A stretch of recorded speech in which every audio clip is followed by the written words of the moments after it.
Welcome to the Think Fitness Life podcast, your one-stop shop for exploring the connections between fitness, health, and overall well-being. Join us as we dive deep into all aspects of a balanced and vibrant life, from pushing your limits in the gym to finding peace of mind outside of it. Whether you're a seasoned athlete or just starting your journey, you are in the right place to discover the knowledge and insight to perfect your fitness life.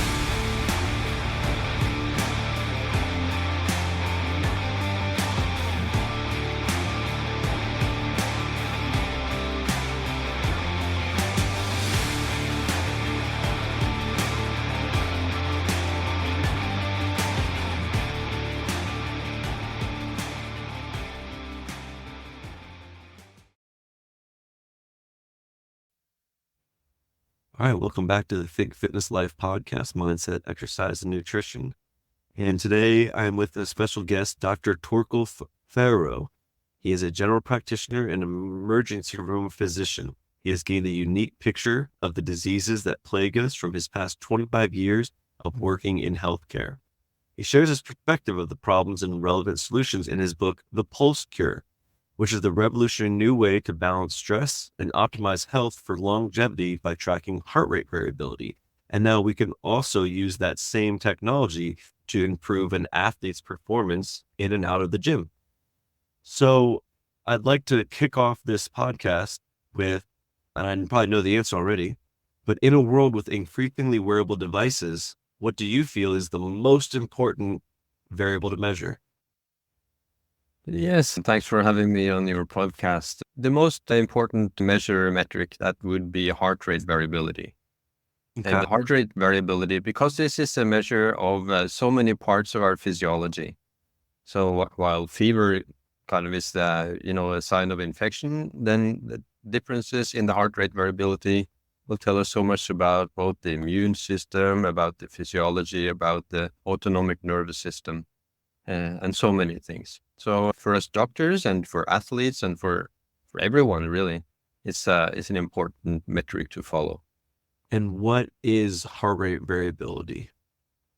Heart rate variability is that the variation between heartbeats.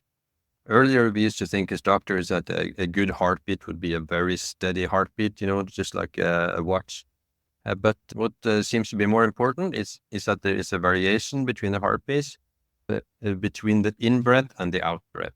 So when you breathe in and there's more oxygen in the lungs, then your heart rate will go a little bit faster. And then when you breathe out, there's less oxygen in the lungs, the heartbeat will slow down just a little bit, measured in milliseconds. And if you're in a stressful state, then the heart will beat very, very steadily.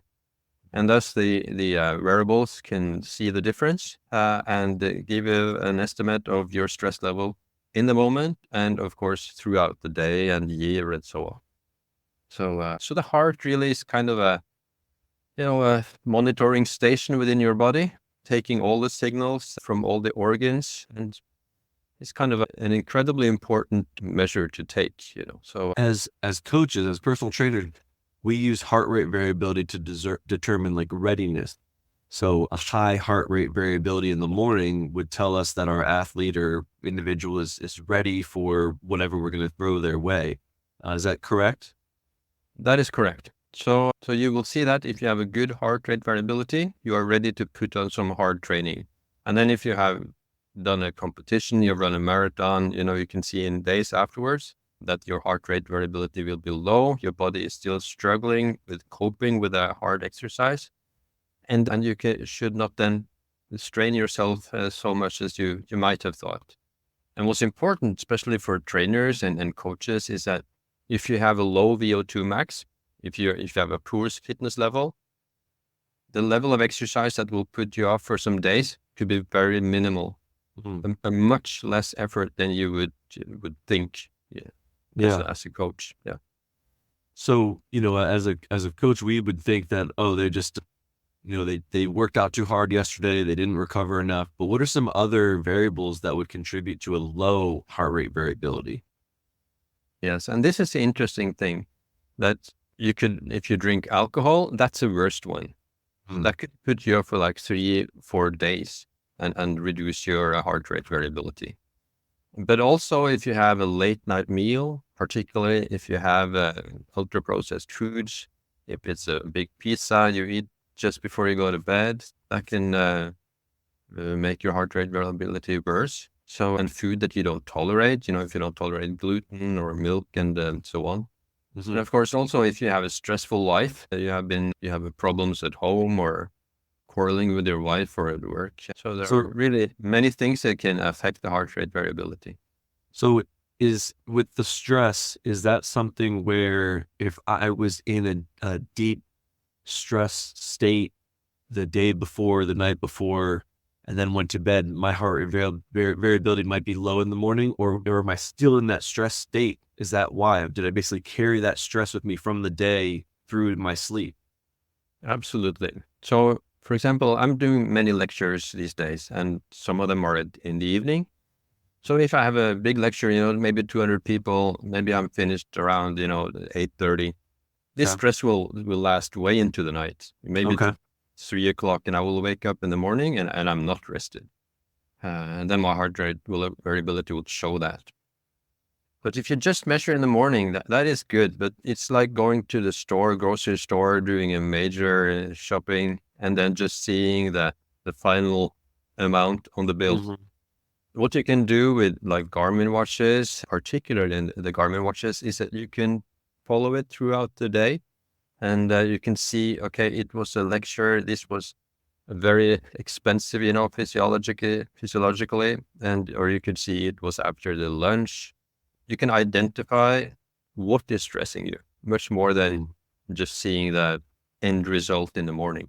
Yeah, which is, I think, very critical because we call stress the silent killer, and it's hard to. It's always easy to know if someone's overly stressed to the point where it's obvious, right? But it's sometimes hard for people to understand that they are in a stress state, like you were just referring to with your lectures there.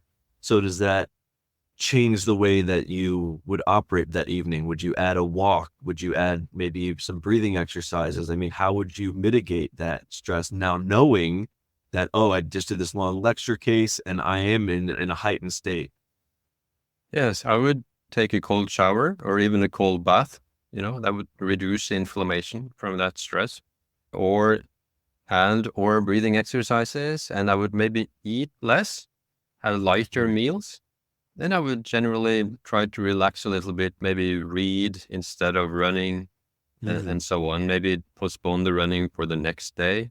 Yeah. And so also I forgot to mention also that there could be sleep disturbances. You could have sleep apnea. So you could find out that, okay, the stress was actually during the night instead of during the day. So these are also things that affect the heart rate variability. And I think it's so critical to be able to use devices like this to distinguish something like that. We were talking before the show, and I personally am not the biggest fan of promoting the wearable devices because I'm afraid that it gets people out of tune of listening to their body. And you don't want the medicine to become the poison, but I do love how you're using it to try to identify the source of stress in someone's life. Now, how is that done? What devices are you using or tests you're using?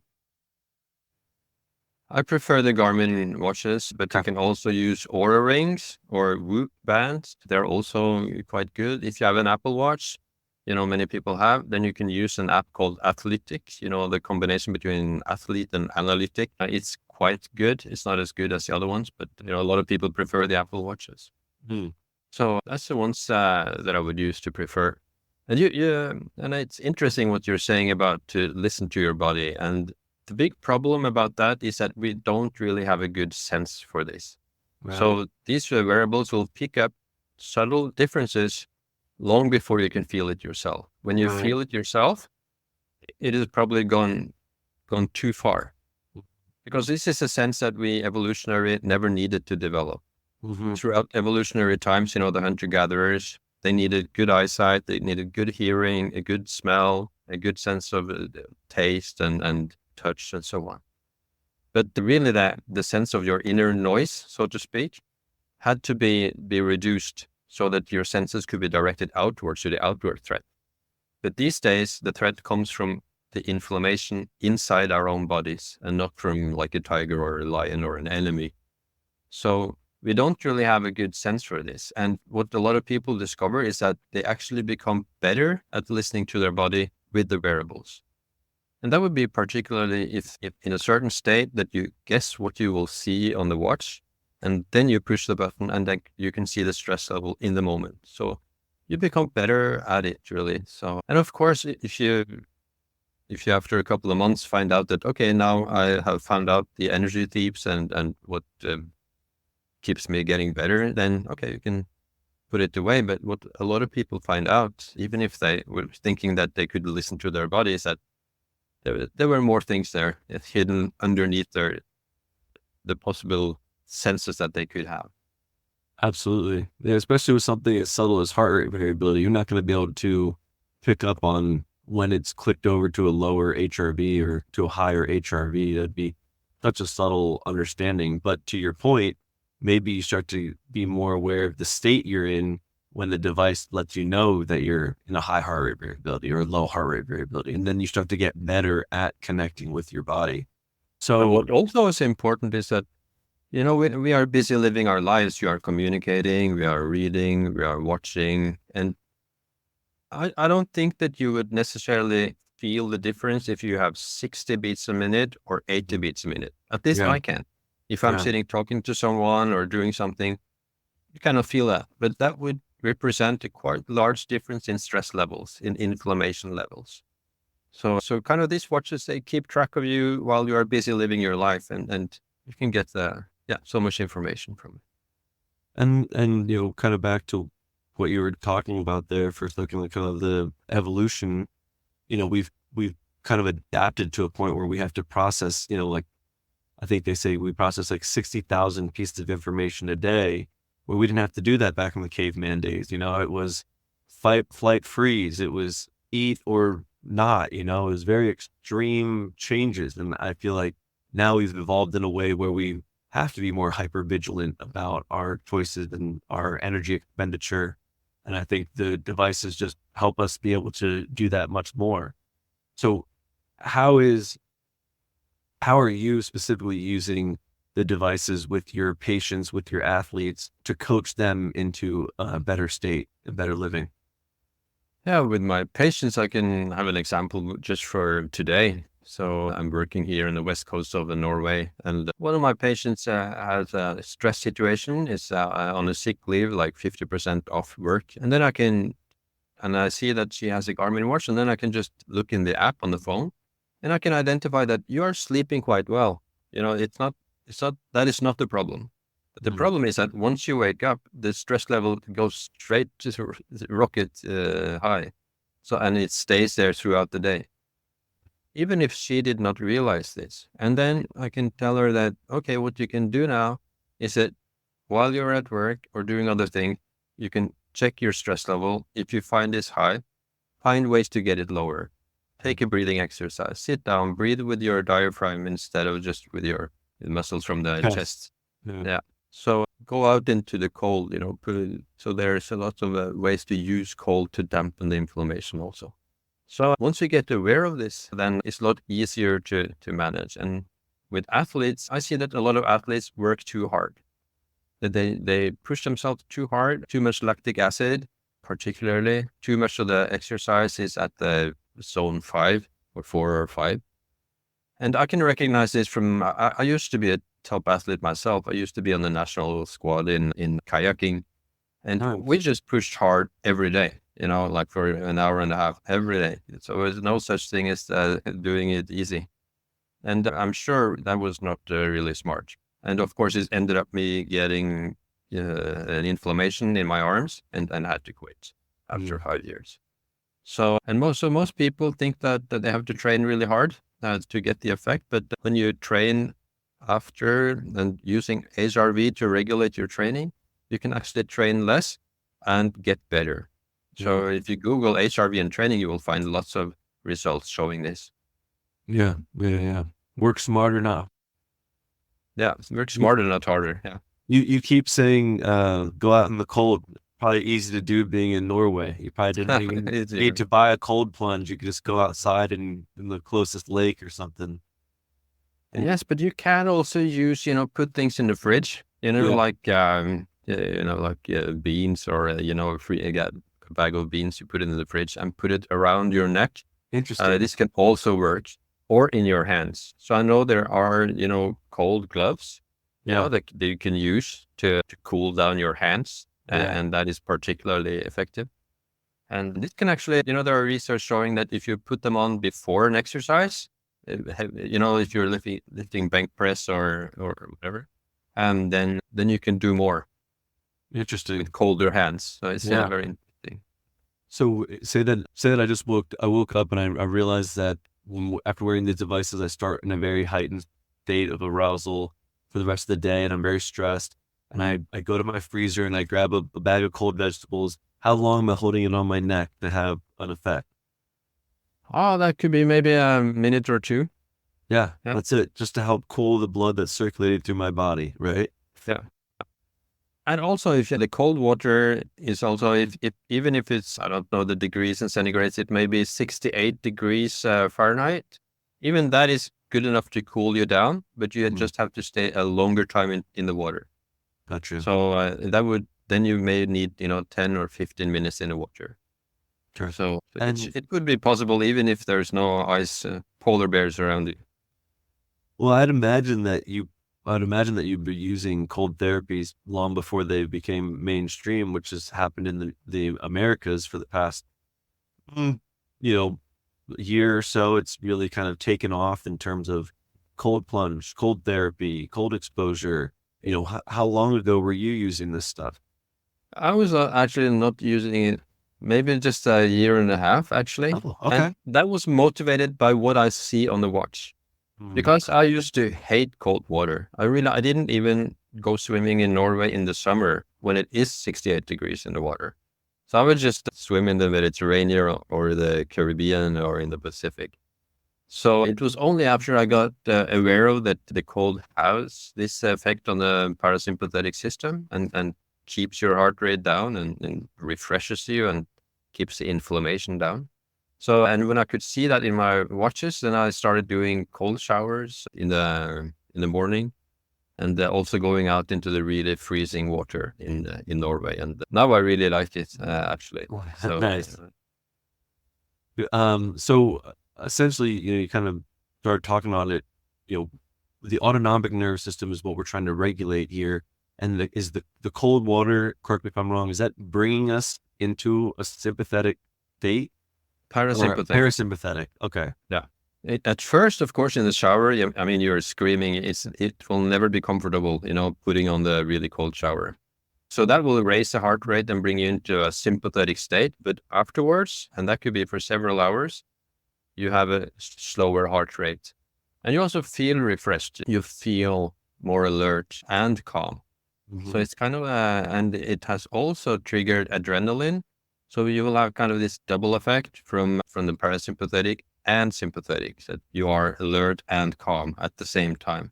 Pretty much the same effect that you get from fasting also. So you can also see from the watches that doing a fast can also really take down the heart rate and calm you down. Looking for personalized workout plans?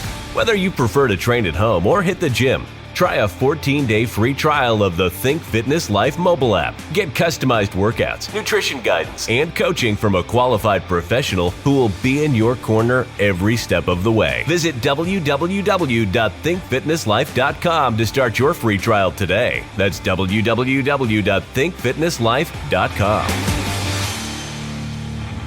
So because this is something that you said that you came to understand and put this book together based upon the past 25 years of your experience. What are some other trends that you've seen in the healthcare field in that time? It's of course, fasting that I was just talking about. That has also become very popular. Also things like grounding, sun exposure. Walking in nature. Also walking in nature, just being close to nature. So that are trends that also seem to work. You can see the result in the HRV. So that's interesting. So, but mainly this is a whole new area, tracking HRV, now that millions are using them. like we're out on a new continent, that is ourselves. We are discovering, we're using these devices to discover our own physiology. And we find out that our physiology is very individual. So things that I can tolerate, you may not, and vice versa. So we are discovering a lot of interesting things. And I have a social network, I have an online community called thepulsecure.com, where we are like 4,000 Norwegian members now. And there's so much interesting information that you can find out. You can find out that your stress level is high because of a lack of vitamin B12 or lack of iron, lack of vitamin D. And also what we have found out really is that, and that is important for all of your female listeners, is that the week before menstruation, that is a really hard physiological challenge. I can see that on the 4-week heart rate variability, I can see that the dip it will take just before the bleeding, that is as hard as a COVID infection. Oh, wow. So it's the same level of strain on your body. On so the it's body, not just a feeling of frustration and irritation, and you're kind of snapping at things. And it's not just a feeling or a mood. It is actually a quite tough physiological challenge visible in HRV. Yeah. It's like, again, you're trying to make the evolved human better at what they do and understanding the signals of their body and being able to operate under any situation. And you started to kind of talk a little bit about what you're currently doing, but I'm curious, like, what are you currently researching, or how are you currently using HRV? Yeah. What's to come? What's the next book that's to come? The next book that I'm trying to write now, in between all, because the book has now been on the bestseller list in Norway for 66 weeks running. So it's, Wow. I'm kind of still Congratulations. inside, thank you, inside of like a storm and roller coaster. So Yeah. I'm trying to carve out time, to write a book on rest. The working title is The Rest Cure, because that seems to be the hardest part of the pulse cure.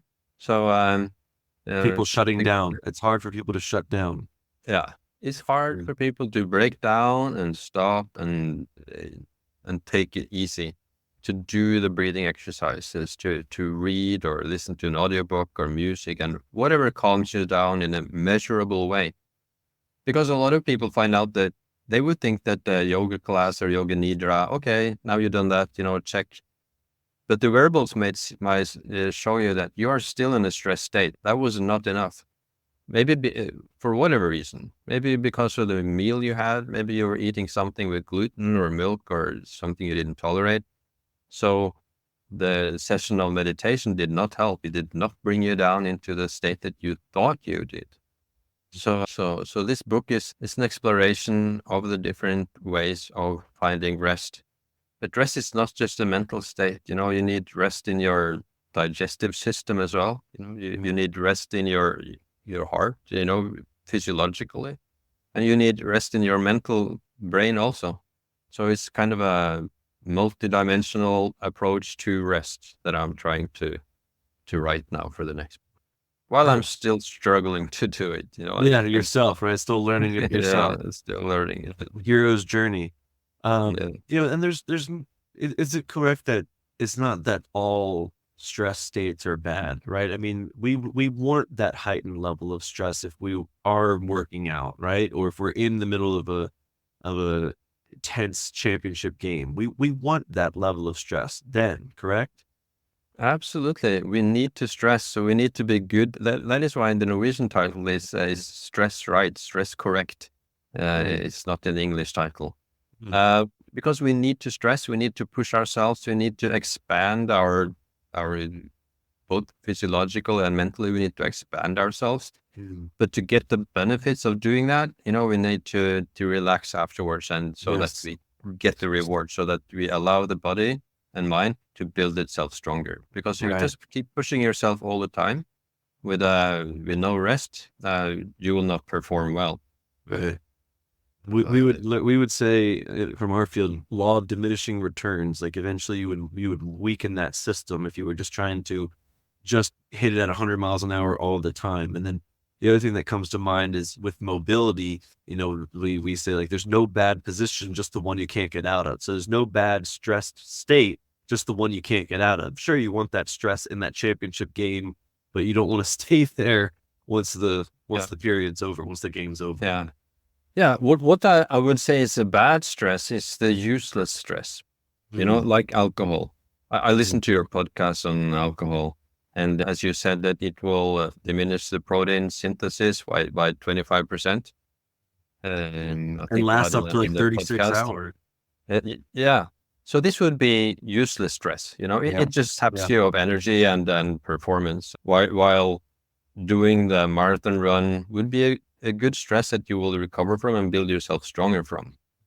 But having had a pizza late at night disturbing your sleep is a bad stress because it's useless. It doesn't build you up. It's just, So I would rather categorize it like that. But so stress is important. If you don't stress our systems, we just get weaker and weaker and weaker. And so we just need to find the balance. Have you worked with any real-time monitoring that uses maybe like an alarm so that if someone's in a stress state for too long, it might like notify them and make them do a breathing exercise? Yeah, so the Garmin watches will do that. I have not had it on, but I know that I could put it on so that it says that at a certain level of stress, it will warn me and say that, okay, now you're stressed out, you should do a breathing exercise. Yeah. Excellent. I just feel like that's a really good application for like remote monitoring, right? And helping reach more people. So great. You're working on the rest cure. You're teaching the public how to rest, which is apparently what we need to do over the past 25 years. We've gotten better and better at handling and doing things, but we haven't been good at shutting those systems down. So where can people go to learn more about you and find your book? They can, the book they can find everywhere. So it's like on Barnes and Noble and on Amazon. It will be out. I'm not sure when you're sending this podcast, but it will be released in the US market on 14th of May. So okay. Then you should be able to get it everywhere. This will be released just around then. It'll be perfect timing. Yeah. And then we have the online community is thepulsecure.com that we are just constructing now, which is kind of a Facebook-ish community where you can post questions and you can join workshops, you can see the blogs, you can ask questions. So it's a learning website. We know it costs like $20 because I believe in making it accessible to everyone. You shouldn't have to ruin yourself getting this information.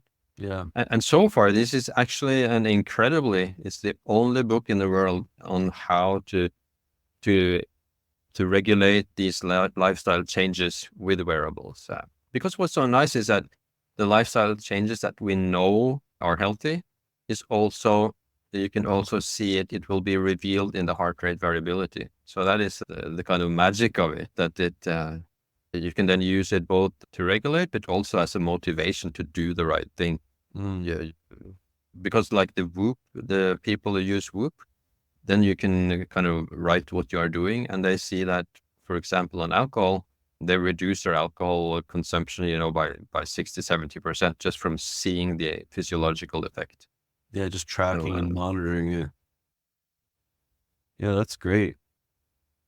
Do you have a favorite lift in the gym or a favorite activity to do for exercise yourself? My favorite exercises that I do every day is the three, really simple ones: the push-up, the squat, and the sit-up. Because and as I can do it every day, it takes me a minute to do it, 1 or 2 minutes maybe in total.